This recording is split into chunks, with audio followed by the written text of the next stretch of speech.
and trainers. I want to let a lot of trainers know this. I'm not here to knock any trainer in the sport of boxing. But just because you can hold some pads, some hand pads, don't make you a trainer. You have to be able to be in the fighter head mentally, as well as just helping him physically. You have to be in his mind mentally. You have to have him right mentally before you can go out there and prepare physically to go out there and do battle. Boxing is not an easy job. Everybody now think they're a trainer. They own some mitts. You know, they training a female at the fitness center, they move over to the boxing gym. Now they're such a great trainer.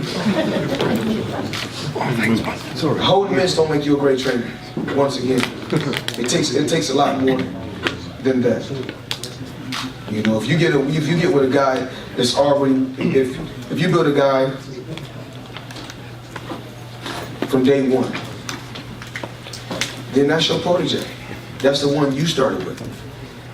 But once you get to a certain level, and once you get him to the championship level, and he's under my banner, if he need my help, then I'm going to help him because I know how it is to be in that crunch moment.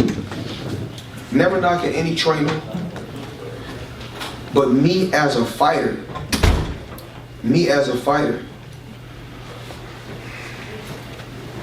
you got trainers out there say, oh yeah, oh I got trainer of the year 8 times, I got trainer of the year 10 times.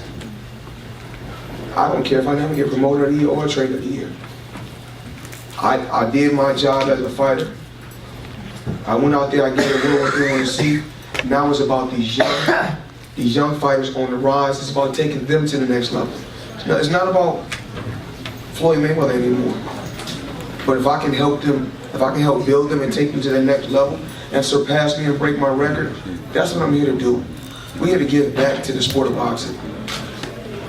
You know, it's so crazy when I was in the sport. When I was fighting and I had a promoter, I was seeing the numbers that I was making.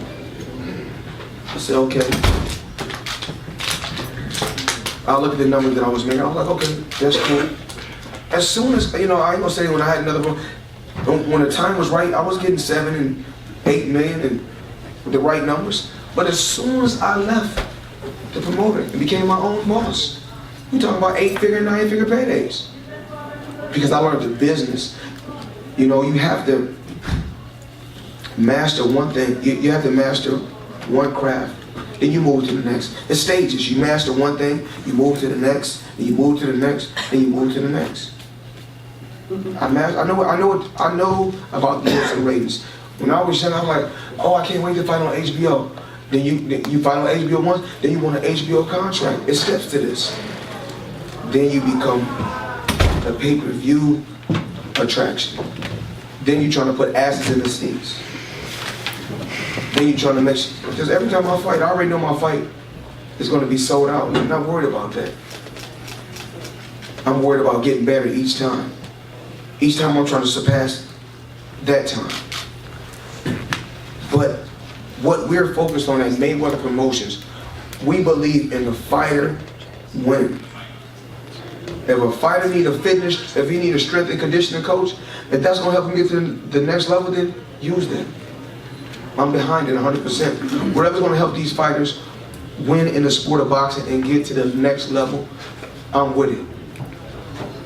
I'm not here to tell you how to dictate and control your team, but I'm always going to be honest with you. Because I want to be able to go to sleep at night and say to myself, you know what?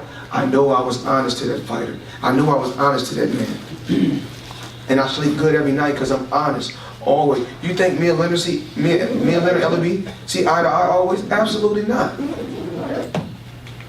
When I was a lot younger, when I probably was 21 or 22, I go crazy like this ain't right, but growing, maturing, mentally, maturing.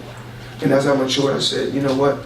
Real men sit down and resolve their problems by communicating, not cussing and arguing with one another. You know, and as humans, everybody here, anybody, all of us in here can contradict ourselves. We're only human. And I want nobody to say, oh, I won't contradict myself. Yes, you would. Just like you just say, oh, if I had money, I wouldn't buy this. How you know? Get the money first, then say what you would do. You won't have that same mentality. Oh, when I get money, I'm gonna be in the hood. No, you're not. When you get money, you don't supposed to be in the hood. The goal is to move out the hood, to go, you move, it's called levels, you're moving up.